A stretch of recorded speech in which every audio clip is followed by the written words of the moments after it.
Yeah, what a crazy day. The Seahawks, they signed Sam Darnold. It follows a crazy weekend, by the way, where the Seahawks absolutely dominated headlines um, in the NFL.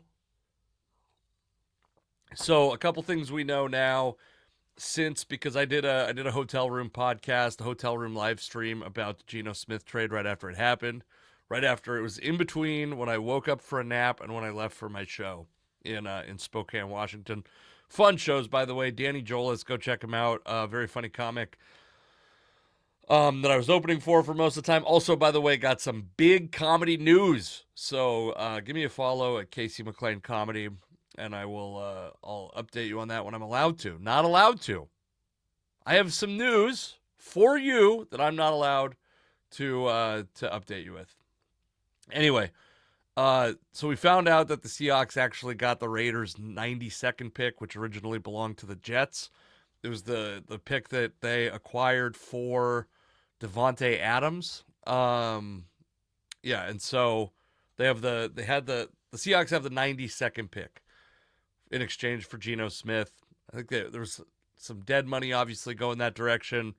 And then they signed Sam Darnold this morning for 3 years, $105 million, $55 million of which is guaranteed. And I'm going to start by saying we do not have the specifics of what that contract looks like. We know it's 100.5 million. We know there's 55 million guaranteed, but guaranteed is a little bit of a nebulous word. And I've seen some interpretations of the guaranteed money. Also, they've said $37.5 million in the first year. But I've seen interpretations of that suggest $37.5 million of cap space, but it could also mean $37.5 million of cash, which would then let us start to kind of define like how much of that is salary, how much of that is signing bonus, and then how does that work into the guarantees, and that starts to get you to the cap number. And I've seen suggestions that the cap number is actually in the first year $13.5 million, but these are from people who I would not consider reputable. I haven't done any math myself, but it looks like the first year cap number is going to be somewhere between $13.5 and $37.5 million. My suspicion is that it's going to be less than. It's typically these contracts, they escalate as they go on, and so the 37.5 doesn't make a lot of sense to me, especially because the Seahawks have so much cap space next year that I wouldn't think front loading this contract would make a ton of sense. The Seahawks right now have more, and this is probably not true now that Sam Darnold's on the roster, but at a time they had more cap space than anybody else in football next year. Obviously, getting that has been the case for a while because it assumed, or it had the Geno Smith salary coming off the books because he was only signed through this year.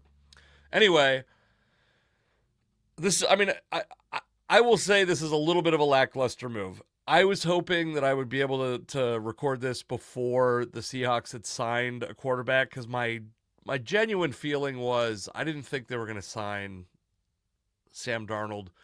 Not because I had any inside information. There was indications of rumors that Sam Darnold was their target and that there was mutual interest, but because it's just signing an unknown to a pretty large contract isn't how the Seahawks have typically operated.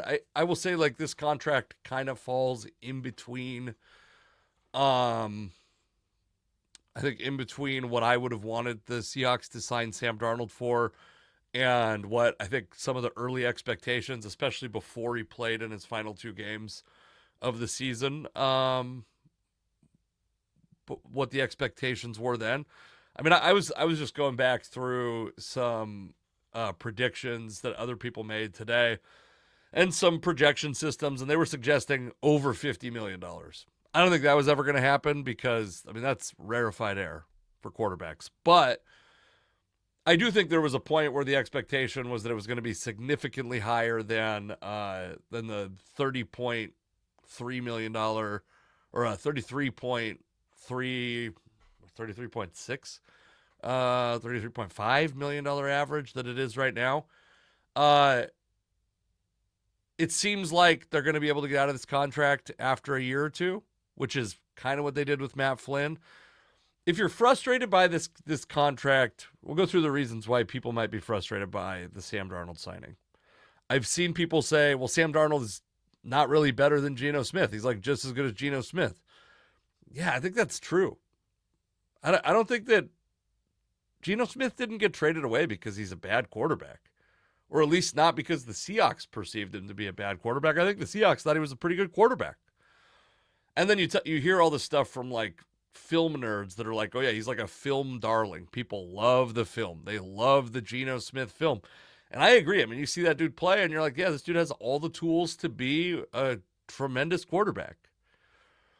And I would even say, I mean, we're going to talk about DK in a minute because the Seahawks also traded DK Metcalf to the Steelers for the 53rd pick.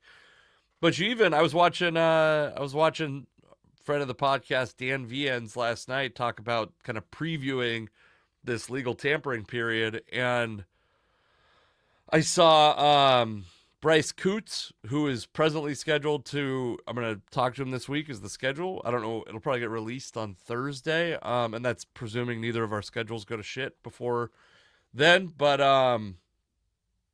there was like some pretty gnarly reactions to Geno Smith interceptions that were actually poorly run routes by DK Metcalf. And so I'm willing to subtract some fault for a couple of Geno Smith's interceptions and I think these guys are like relatively even. And I was even looking at like next gen stats, their expected completion percentage versus actual completion percentage.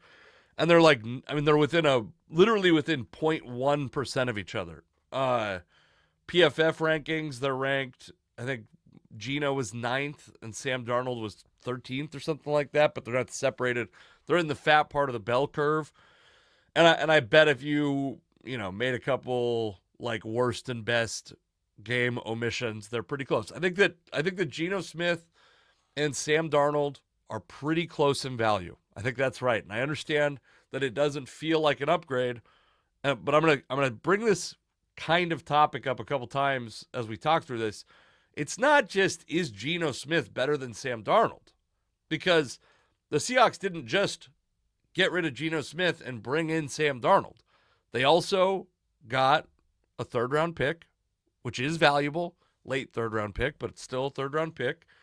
They cleared up what likely will end up looking like $10 to $12 million in cap space because Geno had a pretty high cap number this year and wanted a $45 million annual average value contract. And I think the reports are that Geno's team wanted a deal that was longer than a 2-year extension at $45 million plus salary with substantial guarantees one would expect. And if you take that into consideration, you're talking like a $12 million annual average value difference. How that all would work out in structuring year to year, I don't know, but Geno started the process with a pretty high 2025 cap number. Maybe the Raiders will be able to bump that down a little bit and backload that contract, but I think that the reality is that the Seahawks gained spending flexibility. By opting for Sam Darnold instead of Geno Smith, they gained spending flexibility. And he's also 27 years old. He's 7 years younger than Geno Smith. So is he a similar quality player to Geno Smith? I say yes, but I say that thinking that Geno Smith's a pretty decent quarterback. And if you can get a guy that's just as good as Geno for cheaper and get a third-round pick, and he's 7 years younger, that seems like a no-brainer to me. Now, would Sam Darnold have been the guy that I would have chosen? I mean, you guys have, if you've watched this channel at all, you know that I've been on the, I've been interested in the Seahawks acquiring Kirk Cousins for free. The NFL has this, because of these monstrous contracts, for the first time in its history, it's got this repetitive issue where players are getting cut before the end of their guaranteed salary. And last year it was Russell Wilson. This year it's Kirk Cousins, potentially, presuming he gets released by the Falcons. And I actually, for a variety of reasons we don't need to get into because he is not a Seahawks player, I don't think the Falcons have any choice but to release him at this point. He has a full no-trade clause, and he has no incentive to help the Falcons out, at least from my perspective. So I think that is Sam Darnold some clear upgrade over Geno Smith? I don't necessarily think so as a quarterback overall. I also think I don't put a lot of stock into the idea that it's incredibly valuable to me that Sam Darnold worked with Clint Kubiak in San Francisco. But I do think the experience he had in Minnesota and the success he had in Minnesota in a similar system to what Kubiak is going to run, the familiarity from San Francisco, his overall skill set, I think matches what Clint Kubiak is going to do slightly better than Geno Smith. I thought Geno Smith was a pretty good fit for Ryan Grubb, which is that wasn't like some groundbreaking opinion. I didn't come to that. I wasn't the only person to come to that conclusion, and also I thought he played mostly pretty well. One thing I will say that's concerning to put a little bit of cold water on this is when I was looking at next-gen stats, Geno Smith was getting rid of the ball faster, which leads us to this conversation that you keep seeing on social media from analysts and fans, and they go, well, it doesn't matter what they do with Sam Darnold if they don't get an offensive line. It doesn't matter who the quarterback is if they don't get an offensive line. Let's say that's true. Let's operate under that silly, dumb theory that let's say it doesn't matter. Well, what does matter is that he's going to be, he's going to cost $12 million less a year. He's 27 years old instead of 34 years old. So, of course it doesn't matter. Of course, no matter if it was Geno Smith or Sam Darnold. Geno Smith doesn't play offensive line. It's been that I will say that narrative is pretty frustrating to me because it's like, it's so elementary and stupid because obviously it doesn't negate a single percentage point of the quality of Sam Darnold as the quarterback. Now, again, my preference, I would have and I want to say this too. I think the Seahawks are planning on contending in 2025. I think that's what this means. You don't sign a guy to a $100 million contract if you don't plan on attempting to win in 2025. I don't think the Seahawks are going to tank for a quarterback. I don't think the Seahawks want to be put in a position, I said this the other day, where they are painted into a corner and they have to commit to somebody they don't necessarily believe in. I don't think they did that with Sam Darnold. This is not a big, substantial contract. It seems like it probably will allow them to move on relatively inexpensively, somewhat like the Geno Smith deals after the first or second year, if they want to, and it doesn't stop them from acquiring a quarterback in the draft. And that's great, by the way. I hope they draft somebody. I love the idea of them drafting someone and letting them sit behind Darnold or and I also don't think this necessarily spells the end of Sam Howell. I would not be surprised if they go into the season with all three of Sam Darnold, Sam Howell, and whoever the quarterback they draft is.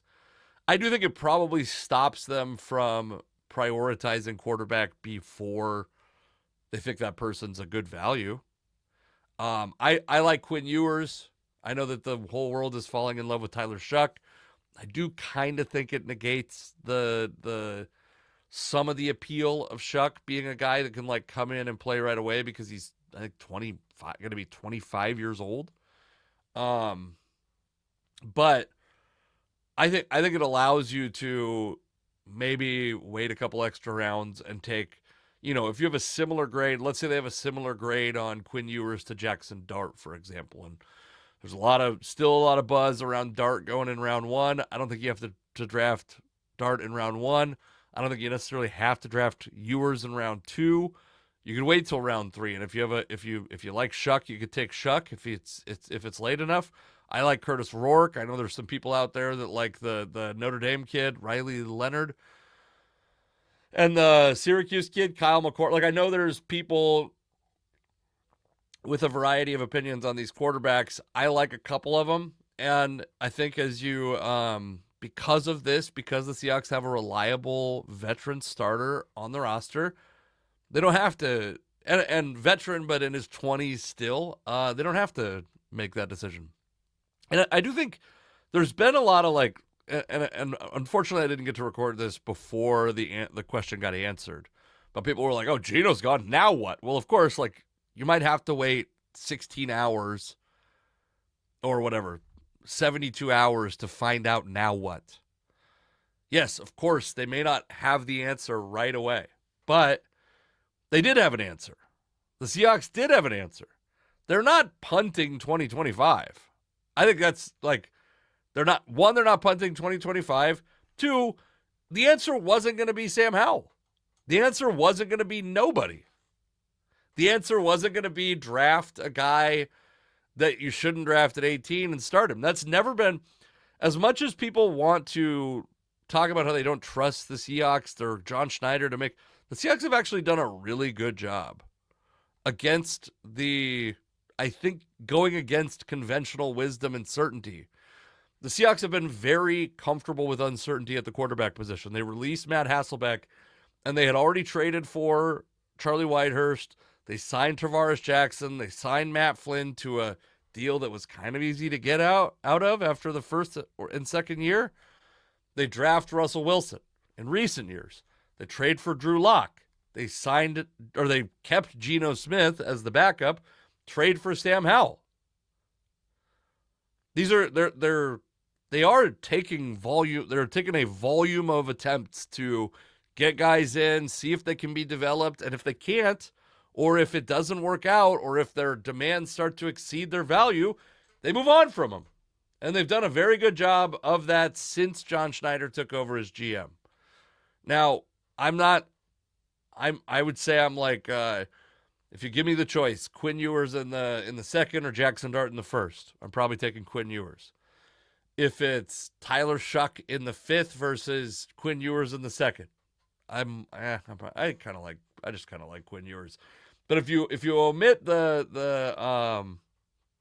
if you omit those other guys, if you omit Ewers, you start to get into like, I'm fine with them whatever round. I think there's going to be interesting prospects, if not starters, but interesting prospects in every round. So, yeah, I guess the other thing is the quarterback market is strange because Darnold is probably going to get paid more than any other free agent. That's probably the biggest free agent contract a quarterback will get this offseason. But Justin Fields, who's a guy I would have been interested in potentially, if you could get him like last year on a pretty inexpensive, he was traded to Pittsburgh last year, but if you could get him on a relatively inexpensive deal, I would have been interested in Justin Fields, but he goes for 2 years, $40 million, $30 million guaranteed to the Jets. That's starter money. That's not give him a chance money. I mean, it is. The Jets can just throw shit at the wall and see what sticks because there's no expectations of them. But do you think that's going to make Garrett Wilson want to stick around catching balls from Justin Fields? I don't know. I like Justin Fields. I like the game. I loved him at Ohio State. I said last year, like the circumstances he got put into where he had to go try to prove his worth in 1 year, but his team can't really fully commit to Justin Fields being the kind of quarterback that they want to build their offense around because they only have him for 1 year. So then he had to go prove his worth. And I mean, good on him for getting $40 million, $30 guaranteed from the Jets, because I would have been pissed if that was a deal the Seahawks made. And I like Justin Fields a lot. I think he's got a lot of intriguing upside, obviously. That's why he got drafted so high. But I don't think that's I don't think that Justin Fields is a guy who's going to go make every receiver happy. I did see some sentiment today, like why would Sam Darnold want to go to Seattle? Who's he going to throw to? They still have Noah Fant. They still have Jackson Smith-Njigba. They still have a guy who, frankly, had developed into their best receiver last year in Jackson Smith-Njigba. They got a ton of draft picks. They got a ton of cap space. The roster is not going to look the same in 5 months or whatever it is when the Seahawks are approaching the regular season or are in the preseason. I would expect them to acquire, I mean, if you want just like raw numbers of what they're going to acquire on their practice squad and camp invites and stuff like that, I would say it's going to be, they might acquire double digits receivers between now and then, but like meaningful money, guaranteed salary to receivers, probably one or two more, or a draft pick or whatever. Yeah, absolutely. I also saw like, I mean, just the impatience of people who are like supposed to be the I don't even know. Representatives is probably not the right word, but like, and I hate the word. I'm growing frustrated with the phrase blogosphere because one, I haven't read or written a blog in a long time. But like Seahawks Twitter, but like the leaders, the big dogs of Seahawks Twitter are losing their minds. We're losing their minds early into the legal tampering period, the beginning of this free agency period, when the Bears signed Drew Dahlman to a 3-year, $42 million deal with $28 million guaranteed, which is less than I think a lot of people expected. We don't actually know if the Seahawks made Dahlman an offer. What I will say is, like, if they were not willing to pay 3 years, $42 million, $28 million guaranteed, you'd have to think it's because they don't think he's good enough to justify that, right? Like, that's not complicated, right? So, do we try? I mean, like, it's going to be cliche, but like, do we trust their evaluations of offensive linemen? I don't know. I mean, they've actually, when they've drafted, have mostly drafted pretty decently outside. I mean, I think you might be a little frustrated by like Jermaine Ifedi, but Charles Cross was very good. Abraham Lucas, when healthy, is very good. We'll see what they get out of Christian Haynes this year, but I mean, they've drafted guys with a fair amount of promise. Damian Lewis was pretty good. So like their ability, and also John Schneider said he doesn't value interior offensive linemen the same way the rest of the league does. And he's made some kind of insinuations that maybe he has to invest heavily in those guys, but he's never like really walked back what he said. He's attempted to clarify, which is something that's gone great for Seattle general managers recently, by the way. But he's attempted to clarify what he meant. Not that he's never going to spend on the position, but that he's recognizes that they're going to have to overpay. And you probably want to mitigate or limit that much, how much you overpay. I would have been like thrilled if the Seahawks traded or signed Drew Dahlman, but I'm not. I'm going to assume they know more than I do. I'm going to assume that every NFL franchise knows more than I do. And also, he may not have wanted. I looked him up just to see, like, is this an Illinois guy? Was he born and raised in Illinois or something like that? Is he married to Ben Johnson's sister or something like that? I didn't find anything. I didn't find anything to explicitly connect him there that would make Chicago somehow that much more appealing. I think the reality is the Seahawks probably didn't offer him as much money. And in football, I mean, we talk a lot on this podcast about how unappealing Seattle is for baseball players. I don't think it's the case. I don't think that's the case for football players, really. Like, one, the team has been relatively good. Two, I would say, the demographic of football is probably a little less offended by the politics of Seattle on average. I guess that's so whatever. I mean, there's still good offensive line prospects or offensive line free agents. I would be interested in seeing, like, Mekhi Becton is just a very intriguing guy, just a big athletic dude. I'm like, I question a little bit how long he can keep it together. How well does he actually fit a zone blocking scheme? But a guy, if you want a freak, if you want an athlete, and a guy this guy's willing to play guard, but maybe could be like some depth at tackle. Mekhi Becton's very interesting. The other guy that's been getting some conversations about him is Will Fries, who played for the Colts and who's coming off an injury. I'm not going to pretend like I know everything about him, but tape and scouting reports seem to think he'd be a good fit in Seattle. I'd be fine with that. I'm not. I don't know how much he would cost. I guess that would be important to me. But yeah, let's see. Hold on. I don't see. I'm pulling up right now just to see. I'm gonna pull up Will Fries. Will Fries.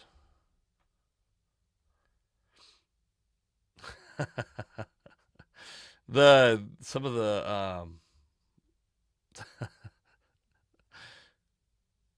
some of the Twitter's fun in this moment, by the way. Twitter's got a lot of problems. I'm not going to pretend like Twitter doesn't have a lot of problems, but in a moment like this, when we're all kind of experiencing a live sports thing all at once, what a fun place. Hang on a minute. Anyways, I don't think that Will Fries is signed anywhere yet. Maybe he will. Let's talk about the DK trade. I'll check back in on the free agent market before we end this, because I'm gonna end up downloading it and reposting it as a normal video. But so DK gets traded to, for some reason, I thought it was interesting.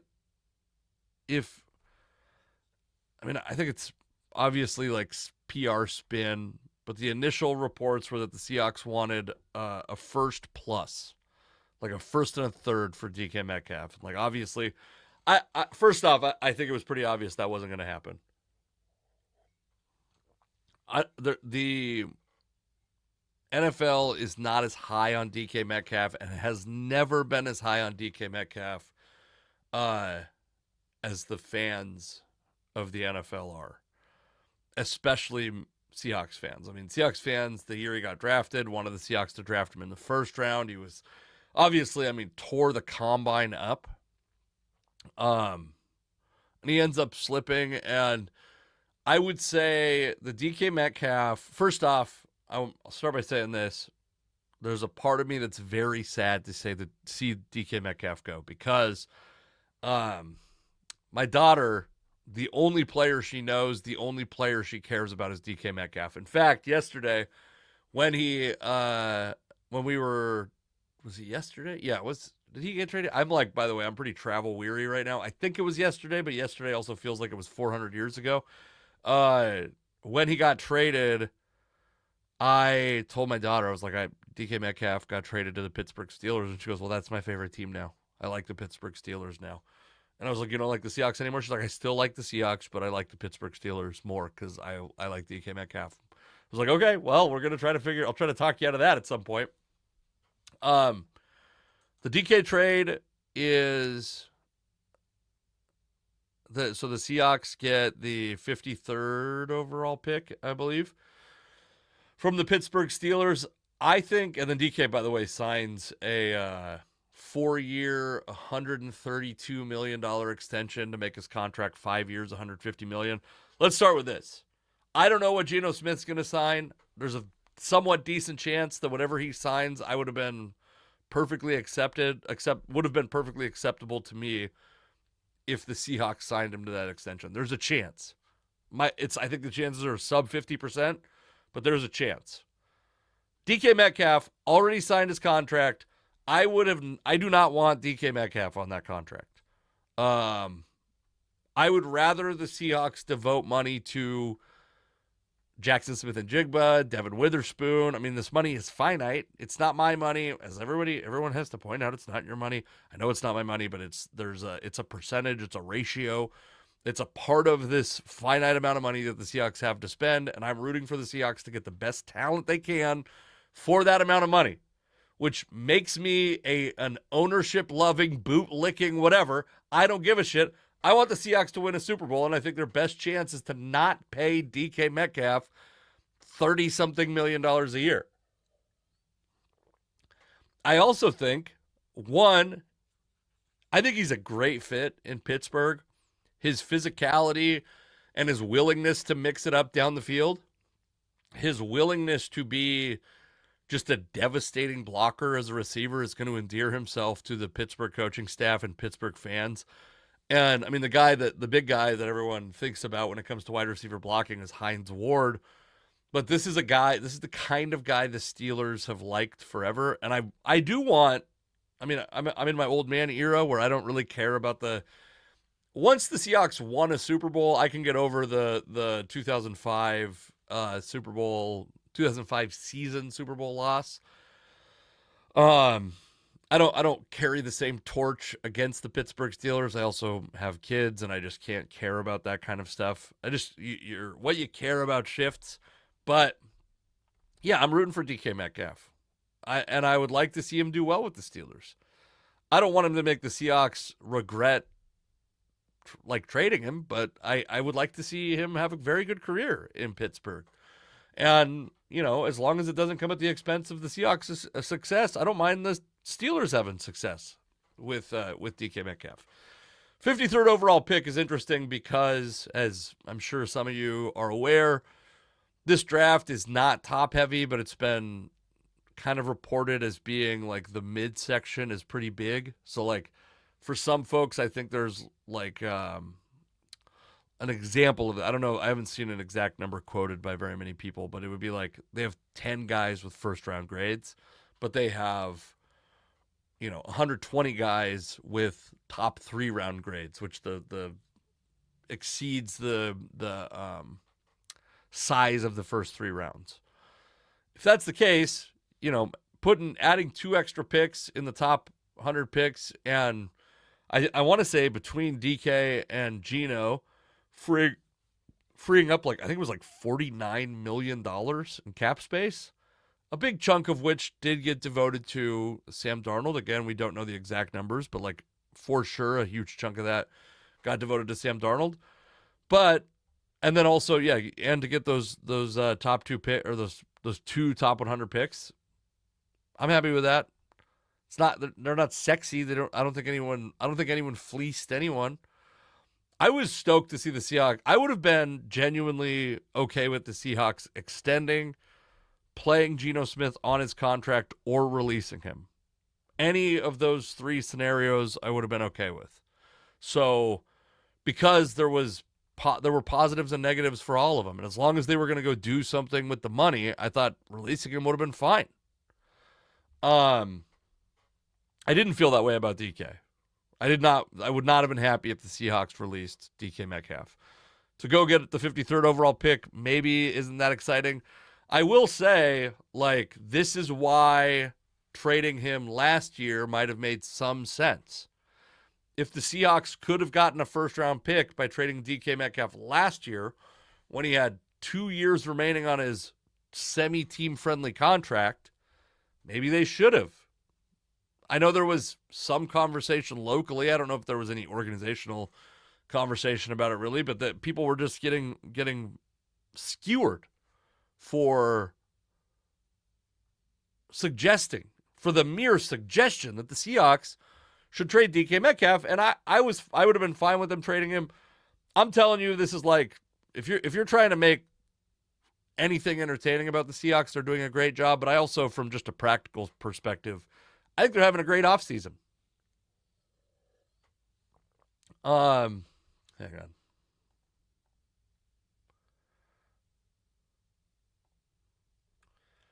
This is from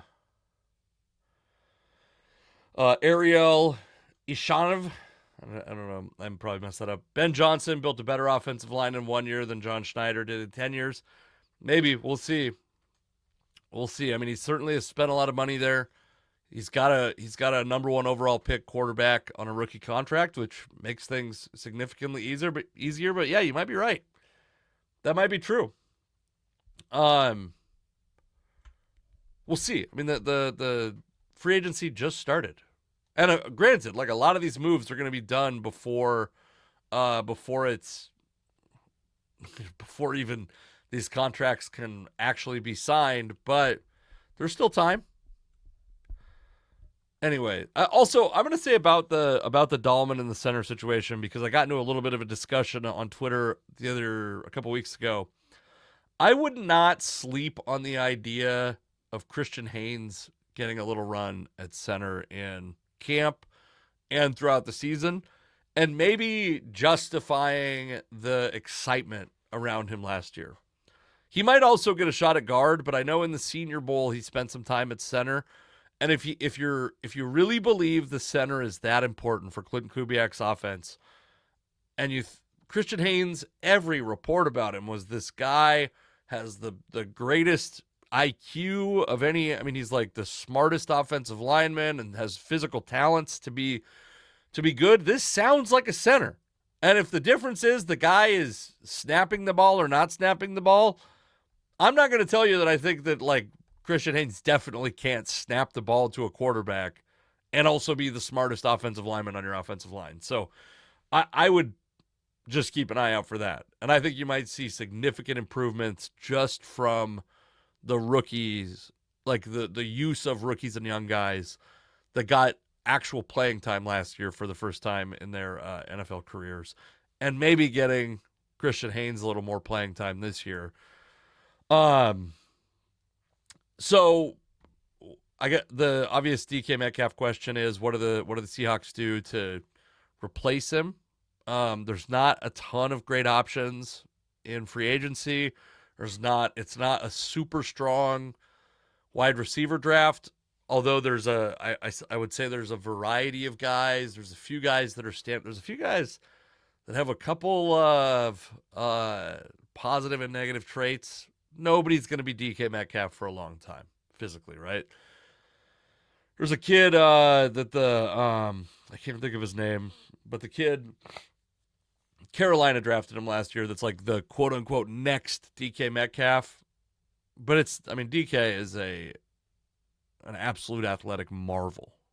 That's a rare combination of size and speed.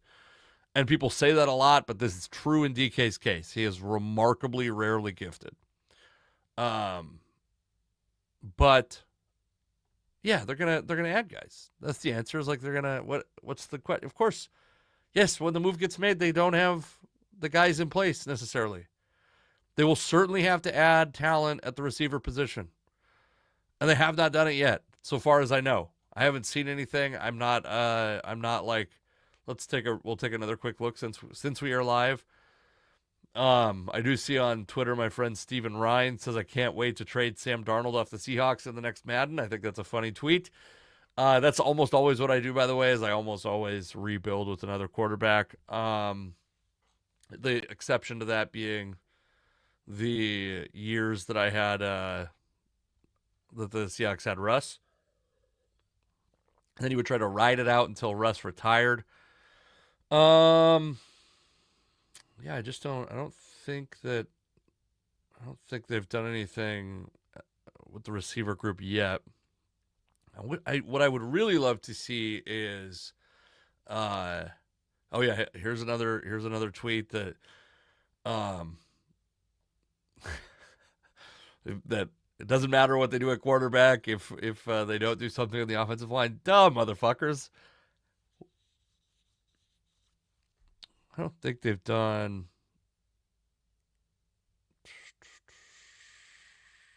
Okay. I don't think they've done anything, but they certainly will do something at receiver. They're going to add talent there. But also, maybe more importantly, they're going to have less 3 receiver sets. They are going to ask less of receivers or ask less of less receivers. Does that make sense? There's going to be less receivers on the field. There will be less downs played by receivers, snaps played by receivers by percentage, by total count in 2025, very likely than there were in 2024. So Is that a full receiver, a full quality receiver's worth? No, but it is less important in 2025 that the Seahawks have 3 quality receivers than they have than they did in 2024. Which I guess gets us to the third of the big moves of the offseason, although I think it happened first. And I'm sure we talked about it, but again, the haze of hangover and lack of sleep over the weekend. Tyler Lockett's gone. I'd love to see Tyler Lockett make his way back to Seattle. I'd also love to see him again.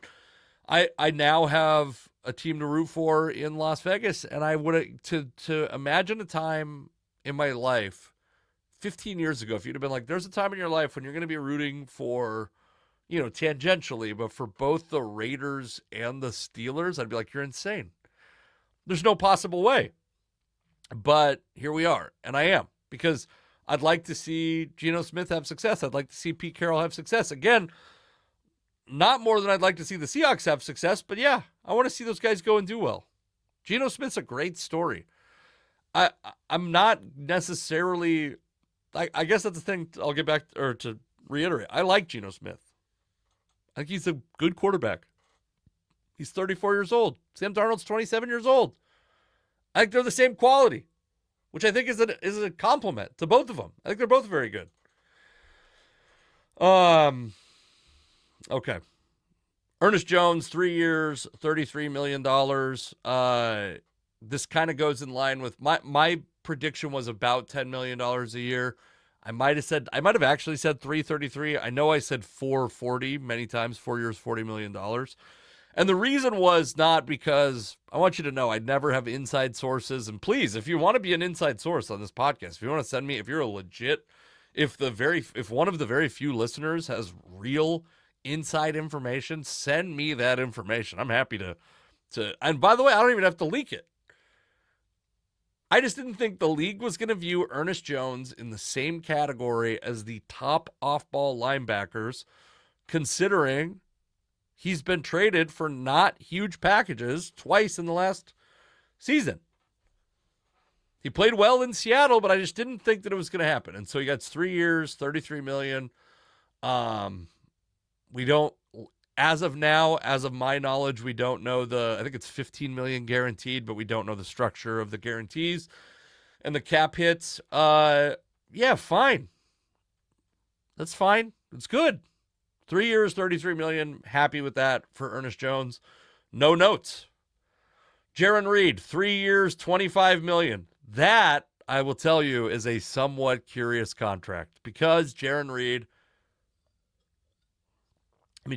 has been, how often do you have a guy go from like being in his 30s and on the verge of not being in football anymore and not having like some sort of massive career renaissance? Like Jaron Reed was good last year, and he obviously endeared himself to the coaching staff, and he's familiar with the organization, and so it's not like a total surprise that they would have wanted to bring him back. But to get that guy back in his 30s on a 3-year deal after him leaving and like being gone for a while, coming back on a flyer. I mean, great story for Jaron Reed. Not very common, I would say. I mean, it's going to be his age 33, 34, and 35 seasons. There's some studies suggest that defensive tackles don't age as quickly as other players. I am a little worried about paying a player into his mid-30s, but it's only $4.5 million a signing bonus, and his salary is guaranteed in 2025, which actually looks, the way Over the Cap has this set up, the screenshot I took, looks a little suspect. But, yeah, I mean, this is, yeah, what is this? Oh, because he's got, interesting, okay. He's got a roster bonus, also a per game roster bonus. That's interesting. Fine. Not exciting, not thrilling. Doesn't make me flinch, frankly. So anyway, I'm gonna record another thing right now. The Seahawks, absolute chaos. I don't know if there's anything else that I missed that I want to talk about. If the Seahawks sign somebody next year, or sign somebody in the next year. What the fuck? If the Seahawks sign somebody, somebody big today, I'll probably talk about it tomorrow as early as I can, or later tonight. Have something out tomorrow, and then a conversation with Bryce Coots coming up later in the week. So check that out. Come see me do stand-up comedy. I'm at Tacoma Comedy Club on Sunday and Monday. The rare Sunday-Monday run. I am doing... Is that right? Let's see. Tacoma Comedy Club.